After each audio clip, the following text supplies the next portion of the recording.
Hello everybody, and welcome to yet another episode of Glamour Presents Bindas. ये है आशिकी।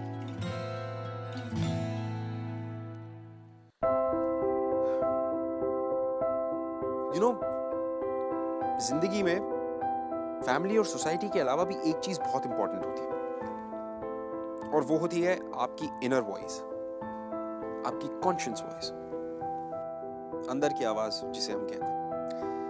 अब जो इंसान वक्त रहते इस अंदर की आवाज को सुन ले और पहचान ले, बस उसे अपनी जिंदगी का मकसद, पहचान और अपना सोलमेट सब कुछ मिल जाता।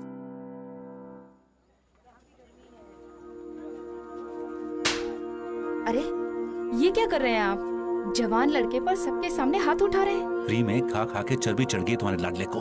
2 दिन में इसकी शादी है, बराती सब ट्रेन में है, लड़की वाले जम्मू में इंतजार कर रहे हैं और तुम्हारे साहबजादे कहते हैं इनको शादी नहीं करनी।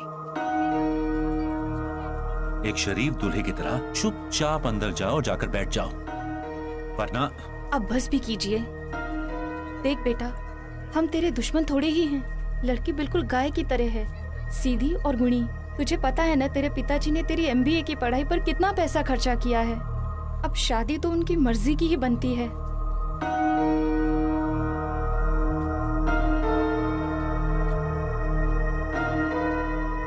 ऋषि वाराणसी में पैदा हुआ, वहीं पला बड़ा, लेकिन उसने MBA की डिग्री वाराणसी से बाहर जाकर की। लेकिन मेरा सवाल यह है कि ये MBA की डिग्री का फायदा क्या हुआ? क्योंकि उसके पिता का उसके ऊपर अपने फैमिली बिजनेस को संभालने का प्रेशर हमेशा से बना रहा, बिना ये जाने या ये समझे कि ऋषि खुद क्या करना चाहता। उसे हमेशा से मजबूरन अपने पिता की हर चॉइस को अपनी चॉइस बनाना पड़ा। अब ऐसे में किसी का दम कैसे नहीं घुटेगा?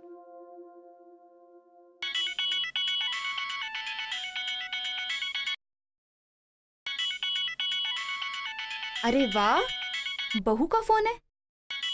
उठा ले बेटा, उससे बात करेगा तो अच्छा लगेगा। चल मुझे जाने दे। हेलो ऋषि जी। ऋषि जी आप सुन रहे हो ना? हाँ स्वाति, सुन रहा हूँ, बोलो। ऋषि जी ये क्या है? शर्माने का हक तो सिर्फ दुल्हन को होता है ना, और आप दुल्हा होके शर्मा रहे हो। मैं बाद में बात करता हूँ। ऋषि जी बात कीजिए ना। मैंने ना स्पेशली आपके लिए कमल ककड़ी की पकौड़ियाँ बनानी सीखी हैं, सिर्फ और सिर्फ आपके लिए। बात कर। अंदर जाओ।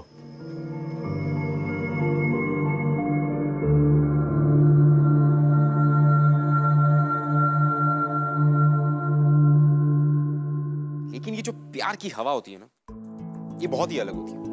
कब किस ट्रेन के कौन से कंपार्टमेंट या विंडो दरवाजे से आके आपसे टकरा जाए, ये आप नहीं कह सकते। और ठीक ऐसा ऋषि के साथ भी हो। जब मिली नाम का एक हवा का झोंका ट्रेन के दरवाजे पर आके टकरा गया, और बस इस हवा के झोंके ने इन दोनों की जिंदगी का रुख बिल्कुल बदल दिया।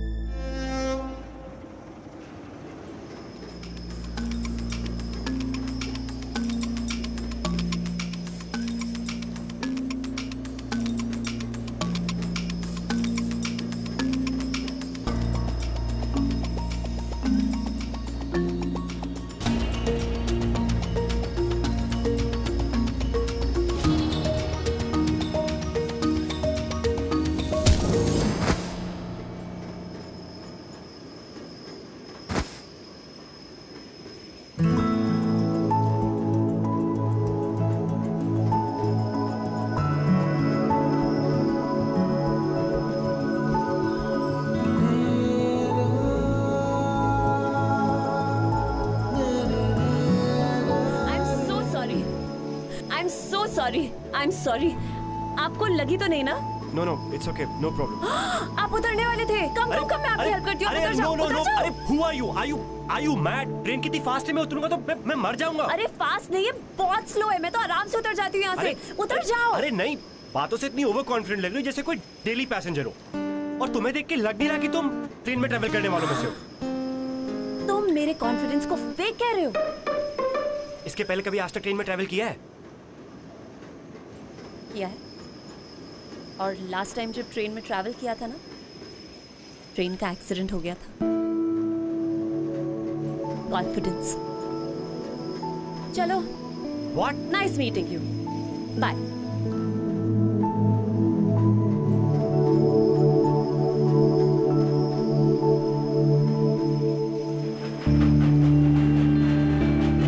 ऋषि का मन तो यूं कर रहा था कि वो ट्रेन से कहीं कूद जाए, क्योंकि वो नहीं चाहता था कि उसके पिता उनकी पसंद की कोई लड़की को उसकी जिंदगी पे ऐसे ही थोप दे।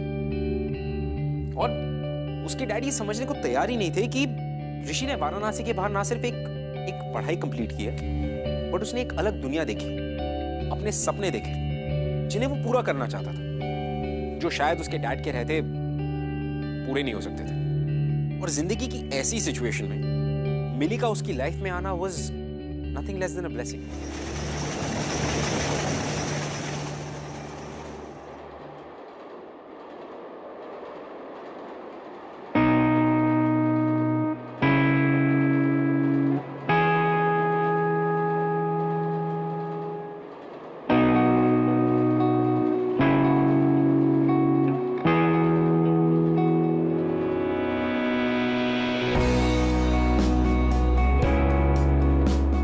ले बेटा।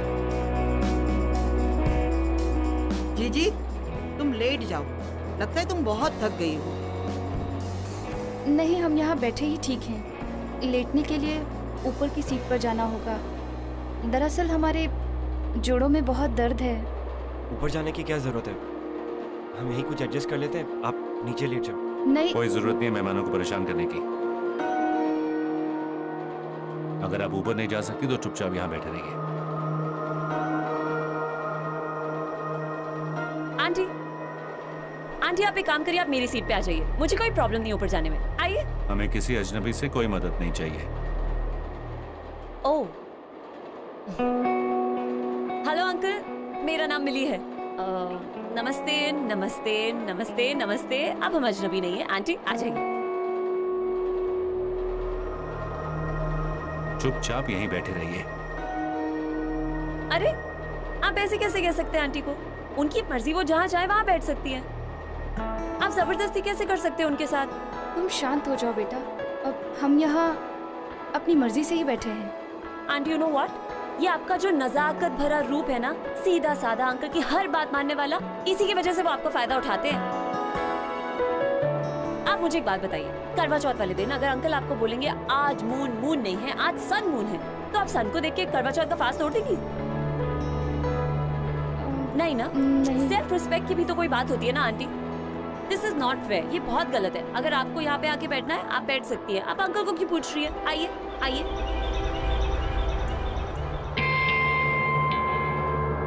वो क्या है ना, जिसे तुम गलत समझ रही हो ना, वो हमारी परंपरा है। अपने पति की आज्ञा का पालन करना ये हमारा धर्म है, संस्कृति है। पर तुम जैसी लड़की ये क्या समझेगी? यू आर राइट अंकल, इन सब चीजों में मेरा IQ थोड़ा कम है। Sorry auntie. फट्टू।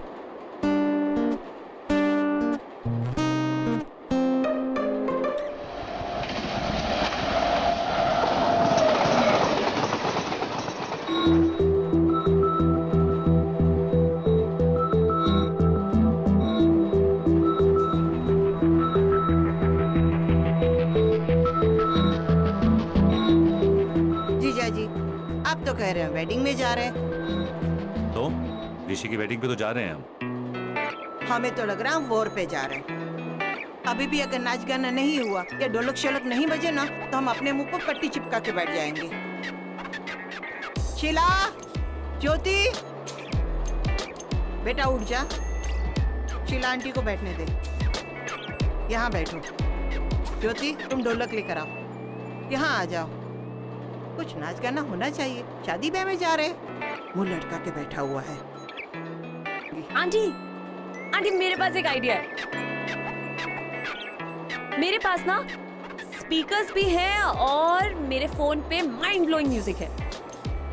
मैं अपने स्पीकर्स लगाऊंगी, पर एक चीज करनी पड़ेगी आप सबको। आप सबको डांस करना पड़ेगा, ओके? ये हाँ। चलो लेट्स बिगिन।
Oops,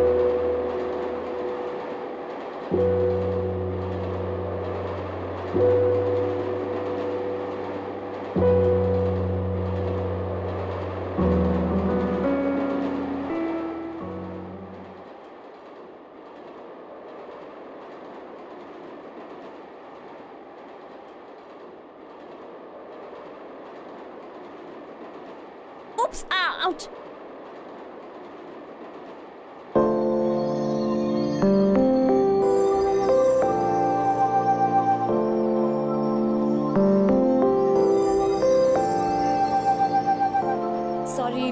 सॉरी वो बेटा संभल के।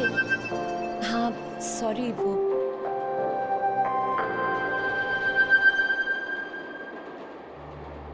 पता नहीं कैसी परवरिश मिलती है आजकल की लड़कियों को। ना कपड़े पहनने का ढंग, ना बात करने का ढंग। क्या परिवार बसाएंगी और क्या बच्चे पालेंगी।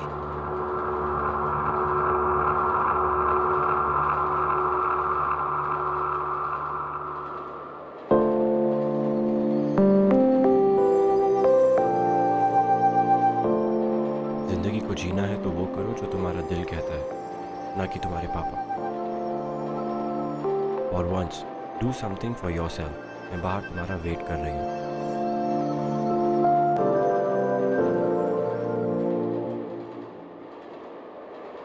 आप लेंगी?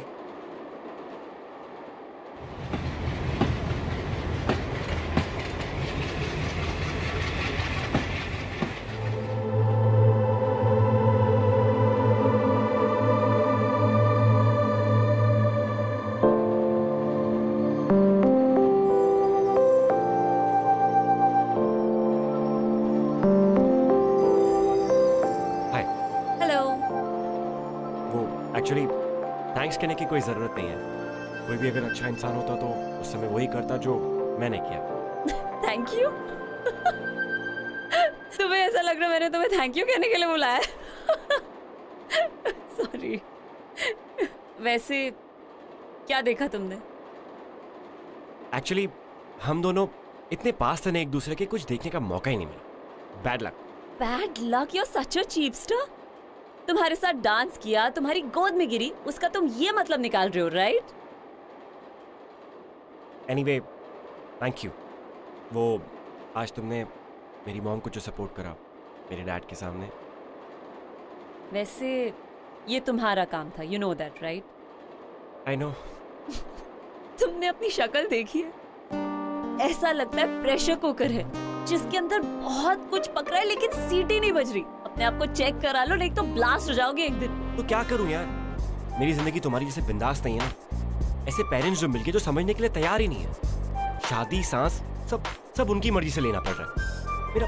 मेरा दम घुट रहा है। एग्जैक्टली यही चीज जाके कह दो अपने मम्मी पापा को। अभी देखो कैसे सब कुछ बोल रहे हो मेरे सामने। तुम्हें उनको जाके बताना पड़ेगा कि तुम क्या चाहते हो, ये तुम्हारी ड्यूटी है। मुझे देखो 2 महीने की छुट्टियां लेके जा रही हूँ मैं पठानकोट, विशाल के साथ छुट्टियां मनाने। एंड लुक एट यू, तुम हो ही फट्टू। और अगर फट्टू नहीं हो ना तो जाके कह दो अंकल को कि तुम ये शादी नहीं करना चाहते। सिंपल। लिसन, मैं फट्टू नहीं हूँ। मैं अपने डैड की रिस्पेक्ट करता हूँ, उनकी इज्जत करता हूँ। उन्होंने बहुत पैसा खर्च किया मुझ पर, मुझे बहुत पढ़ाया है। छोड़ो, तुम नहीं समझोगी। तुम्हारी लाइफ मेरे जैसी नहीं है ना। तुम्हें ऐसे पेरेंट्स जो दिए जिनके पास तुम्हारे लिए टाइम ही नहीं है। एकदम खुली आजादी, खुले पैसे, सब कुछ देके तुम्हें छोड़ दिया। तुम्हारी गलती नहीं है। ठीक कह रहे हो तुम। मेरे पेरेंट्स के पास मेरे लिए कोई टाइम नहीं है, क्योंकि मेरे पेरेंट्स तो इस दुनिया में है ही नहीं।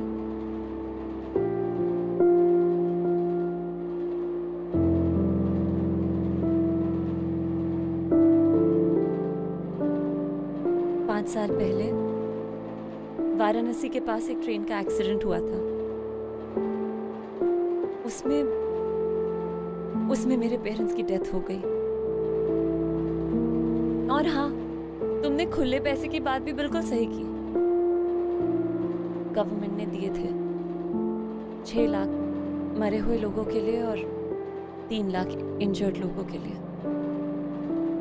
तो मेरे पास 12 लाख है। मम्मी पापा की डेथ के, और 3 लाख मुझे मिले थे क्योंकि मुझे भी थोड़ी इंजरी हुई थी। उनके चले जाने के बाद फिलहाल मैं अपनी कजन सिस्टर और उसके हस्बैंड के साथ रहती हूँ।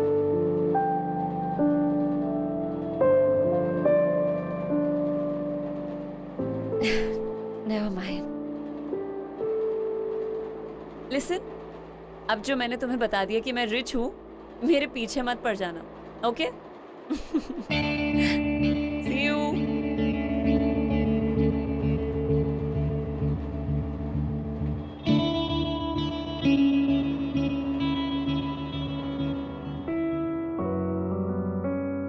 ऋषि को लगने लगा था कि उसका खुद का घर पराया जैसा है।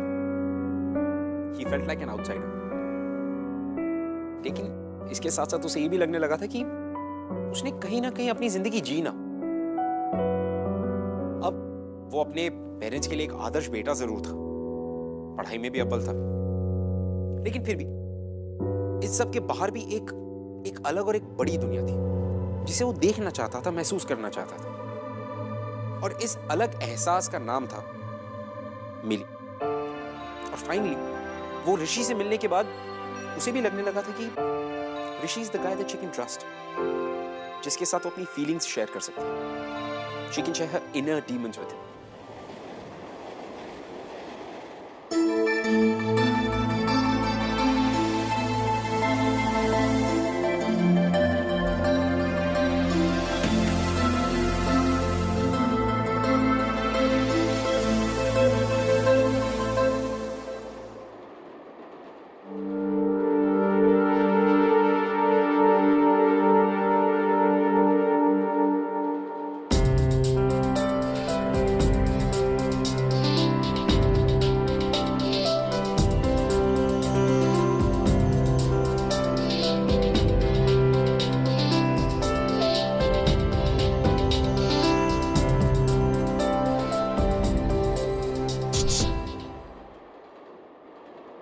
हाँ, फोन।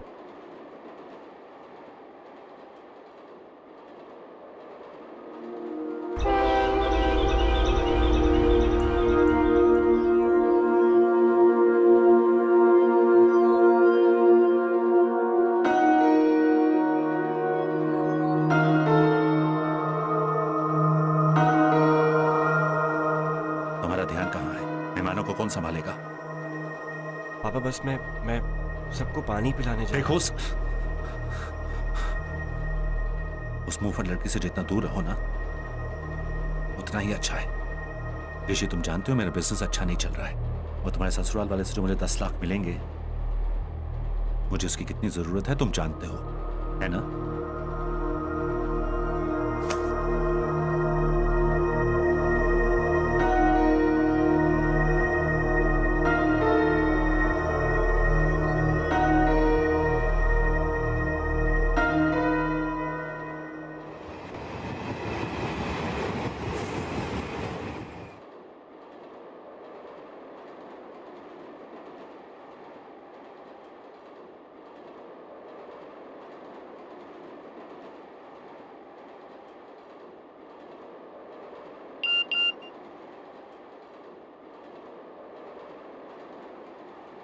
I'm really sorry. मुझे तुम्हारे पेरेंट्स के बारे में नहीं पता था। But hey, you're such a happy soul यार। तुम्हें मेरा सेल नंबर कैसे मिला? वो तुम्हारा फोन गिरा था ना, मैंने तभी चुरा लिया।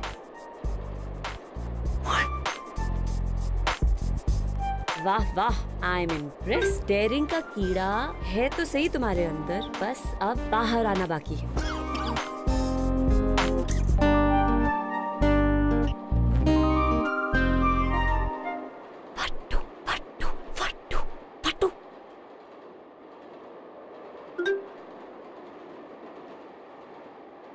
फट्टू, कभी तो जिंदगी में बहादुर बनोगे।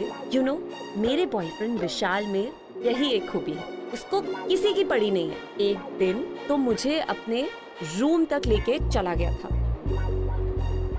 तुम अपने बॉयफ्रेंड के साथ उसके रूम में अकेले गई थी? चीपो, डोंट गेट आइडियाज। ख्यालों में मैं उसके घर गई थी। हाँ हाँ, इसमें क्या है? ऐसे तो ख्यालों में मैंने बड़े बड़े कांड कर रखे हैं। वैसे तुम लोग मिले कैसे थे? अभी हम मिले ही कहाँ हैं, इसीलिए तो उससे मिलने जा रही हूँ। तुम आज तक उससे मिली नहीं, पहली बार मिलने जा रही हो? You are mad. 12 बजे मिल सकते हो, जब सब सो जाएंगे।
ये है मेरा सच ऋषि। इसीलिए मैं आज तक किसी लड़के के कमरे में नहीं गई, और शायद कहीं ना कहीं मैं भी एक फट्टू हूँ। ट्रेन एक्सीडेंट की इंजरी पे ये दाग मुझे मिला था।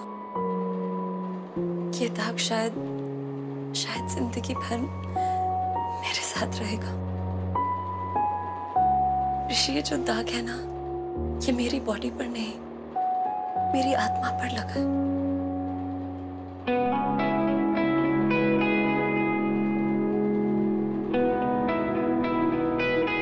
मम्मी पापा के गुजर जाने के बाद मैंने ही खुद को पाल पोस के बड़ा किया है। कभी कभी खुद ही पापा की तरह डांट देती थी अपने आप को, या मम्मी की तरह पैम्पर करती थी। दुनिया ने ना हमेशा मुझे यूजलेस समझा, या मुझे हैंडीकैप समझ के हमेशा ऐसा सोचा कि मैं जिंदगी की रेस में आगे बढ़ ही नहीं सकती, कुछ नहीं कर सकती। पिछले 1 साल से रेंटेड अपार्टमेंट में अकेले रह रही हूँ। एक्सीडेंट के बाद मैं अपनी कजिन के साथ रहती थी। जिस दिन गवर्नमेंट ने कॉम्पेंसेशन भेजा ना, उस दिन मेरे जीजा जी बिल्कुल बदल गए। उनकी नजर सिर्फ और सिर्फ मेरे पैसों पर थी, जो वो अपने इलेक्शन कैंपेन के लिए यूज करना चाहते थे। इसीलिए मैंने घर छोड़ दिया। तब से भाग रही हूँ मैं उनसे भाग रही हूँ, और वो मेरे पीछे पड़े हुए। इसीलिए जा रही हूँ विशाल के पास।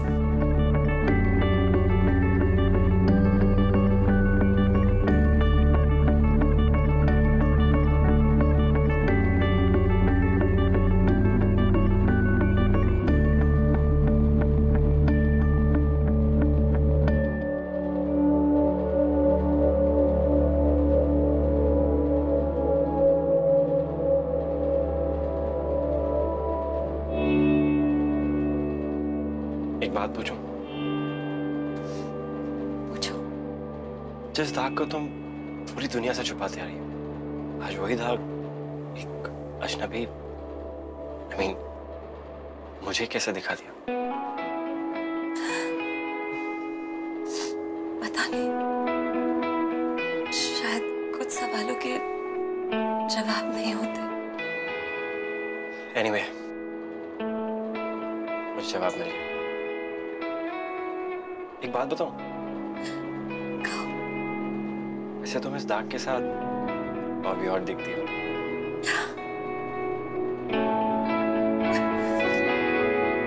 जी।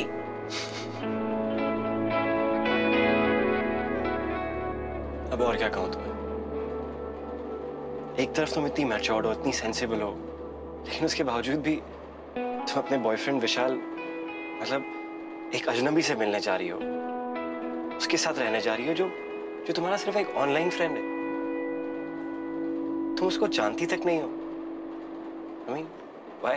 तो मैं क्या करूं? पता है क्या?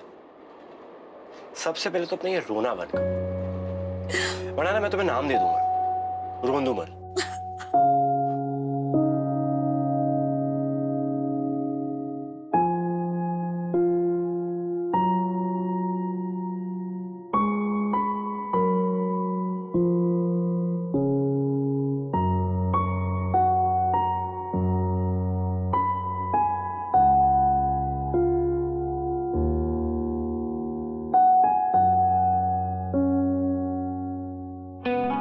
तुम्हारी शादी होने वाली है। अपनी बीवी के लिए कुछ बचा के रखो।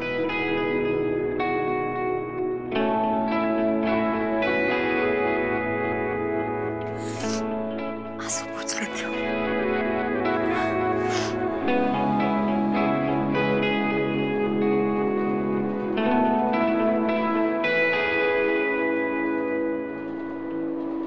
कैसी हैं आप साली साहिबा?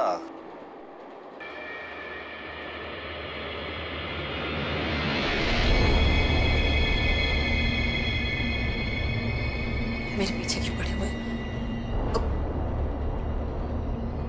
अब हमें इस तरह तुम्हारे पीछे भागना कोई अच्छा थोड़े ना लगता। क्या करूं? तुम हो सोने का चिड़िया। अगर हम आजाद कर देंगे, कोई दूसरा बहेलिया तुम्हें अपने पिंजड़े में कैद कर ले। प्लीज प्लीज ऐसी बातें करना बंद कीजिए। कम से कम दीदी के बारे में सोचिए। अरे कमाल कर रही हो। इसे हम केवल अपने लिए नहीं कर रहे हैं, अरे दीदी के लिए भी तो कर रहे हैं ना। देखो देखो, हमें इलेक्शन जीतने के लिए चाहिए पैसा, जो है तुम्हारे पास। अगला स्टेशन है पठानकोट, वहां से हम सीधे वाराणसी जाएंगे। तो अपने अकाउंट से निकाल कर पैसे दे दो, बस। उसके बाद जहां जी करे जाओ। फिर जीजा भी खुश, साली भी खुश। ये क्या हुआ? ओ हीरो, तू जहां खड़ा है ना, वहीं खड़ा रहे, चुपचाप। तूने जरा सा भी हिलने की कोशिश की ना, तुझे चलती ट्रेन से उठाकर बाहर फेंक देंगे। समझ में आया? हाँ, तो क्या कह रहे थे? जिनके आगे जी, जिनके पीछे जी, जिनके आगे पीछे जी जी, ये हमारी साली है, हम इनके जीजा जी।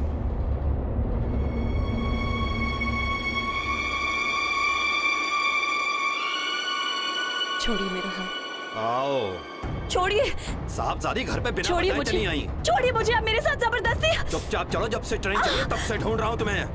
छोड़िए छोड़िए, सामान पैक करो अपना। समझ में आया?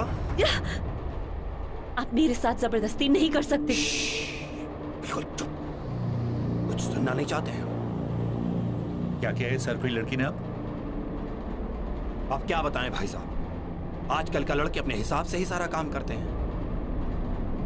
घर से भाग के आई हैं। मुझे तो पहली नजर में ही लगा था कि कुछ गड़बड़ है। ना कपड़े पहनने का ढंग, ना बात करने की तमीज। भाई साहब एक बात बताऊं, लड़कियों को इतनी ढील नहीं देनी चाहिए। बिल्कुल ठीक कह रहे हैं आप, थोड़ा लगाम तो कसना पड़ेगा इनका। भाई साहब ये बनारस की लड़कियां तो बड़ी तमीजदार होती हैं। ऐसी बेशरम लड़की मैंने पहली बार देखी है जिंदगी में। अंकल आप ऐसा क्यों बोल रहे? बिल्कुल चुप, चुपचाप बिल्कुल तमीज से पेश आओ, वरना हम बदतमीजी पे उतर आऊंगा।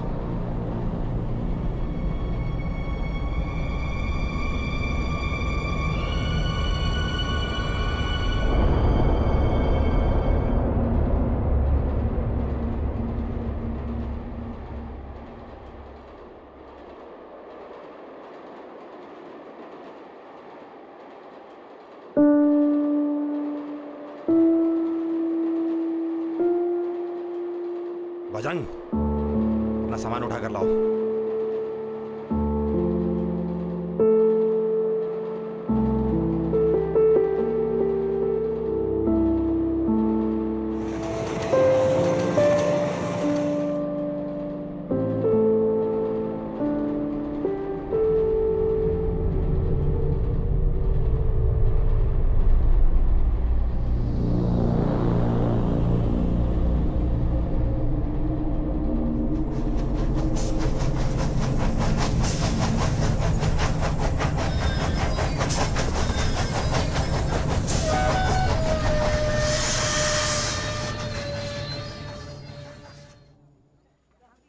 छोड़िए मुझे, मैं आपके साथ नहीं जाऊंगी।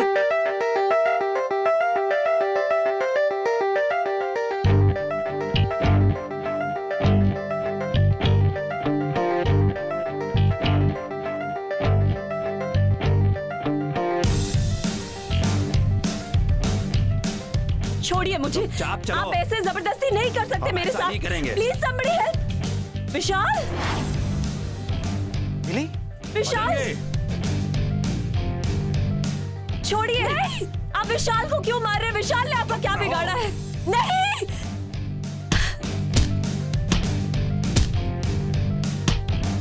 छोड़िए मुझे, मुझे विशाल के पास जाना है। somebody help, please somebody।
और तुम्हारे ससुराल वाले से जो मुझे 10 लाख मिलेंगे, मुझे उसकी कितनी जरूरत है तुम जानते हो।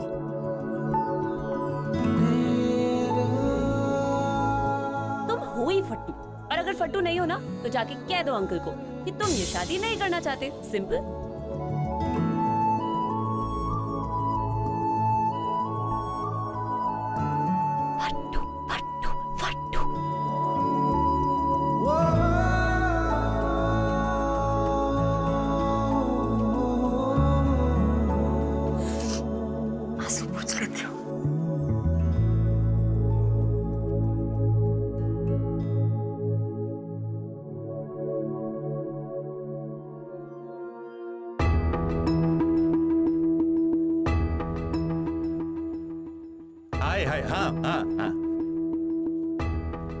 देखो कुछ गड़बड़ मत करना, तुम्हारे ऊपर बहुत खर्चा किया मैंने, सब वसूलने का वक्त आ गया, समझे तुम? नमस्कार नमस्कार नमस्कार। नमस्ते। अरे नहीं, ये सब की क्या जरूरत है?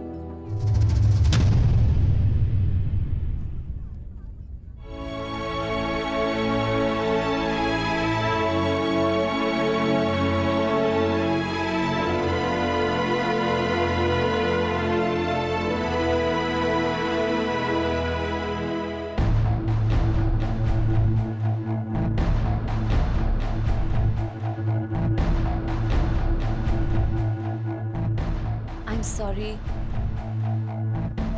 आई थिंक मैं जो बोलने वाली हूँ वो आप लोगों को बहुत गलत लगेगा। अगर एक दूल्हे को शादी के मंडप से उसकी गर्लफ्रेंड भगा के ले जाए तो वो तो गलत ही होगा ना। अंकल ये आपकी बेटी को कभी खुश नहीं रख पाएगा। You will never be happy with him. In fact शादी के बाद तो ये खुद भी खुश नहीं होगा। Because the truth is, ये मुझसे प्यार करता है।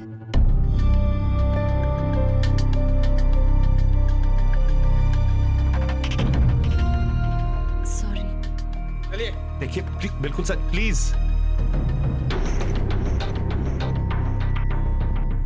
अंकल देखिए,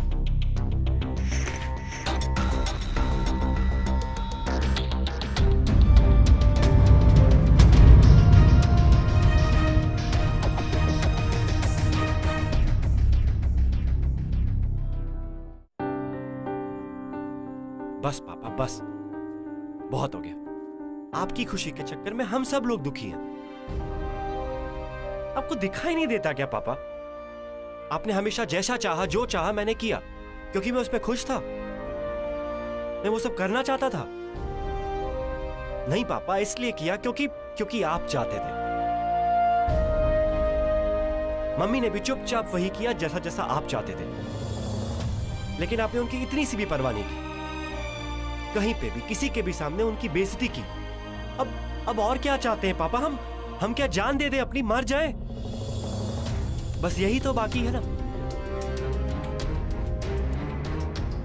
बेटा चुप हो जा। आज मैंने फैसला कर लिया कि मैं एमएनसी में काम करूंगा और उसी से शादी करूंगा जिससे मैं प्यार करता हूं। मैं पापा को उनके बिजनेस के लिए खुद को बेचने नहीं दूंगा। ये मेरा फैसला है। अंकल, ये आपके बेटे की खुशियों का सवाल है, उसकी जिंदगी का सवाल है। आपको अपने बिजनेस के लिए पैसे चाहिए ना? अंकल आप मुझसे ले लीजिए, मेरे पास है पैसे। मैं अभी आपको चेक साइन करके दे देती हूँ। अंकल प्लीज इसकी लाइफ के साथ कॉम्प्रोमाइज मत कीजिए। मैं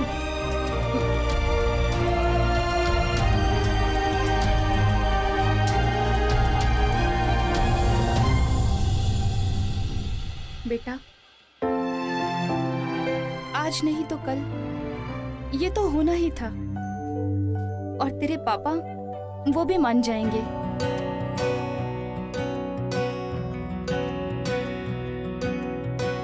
बेशर्मियां बर्बादियां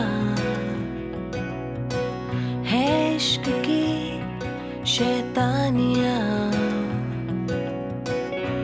ये फितूर जो सर पे तुम्हारा वो भाग गया, वो विशाल ना भाग गया। क्यों? दुश्वार हो लड़ाई देख के डर गया क्या? नहीं, मेरा स्कार देख के डर गया। कोई फर्क इसे बूझे ना, ये हरारतें उतरे नहीं। है बावरी ये आशिकी। Thank you. By the way, क्या तुम मुझे खुश रख पाओगी? Excuse me, what do you mean? क्या मैं तुम्हें खुश रख पाऊंगी? तुम्हें पता है 4 दिन हुए नहीं है तुम्हें मुझे मिले हुए, और तुम वही कर रहे हो जो तुम हमेशा से करना चाहते थे। तो तुम्हें लग रहा है कि इस वक्त मैं तुम्हारी वजह से खुश हूँ? नहीं, मेरी वजह से नहीं, पर हाँ, इनडायरेक्टली तुम मेरी वजह से खुश हो।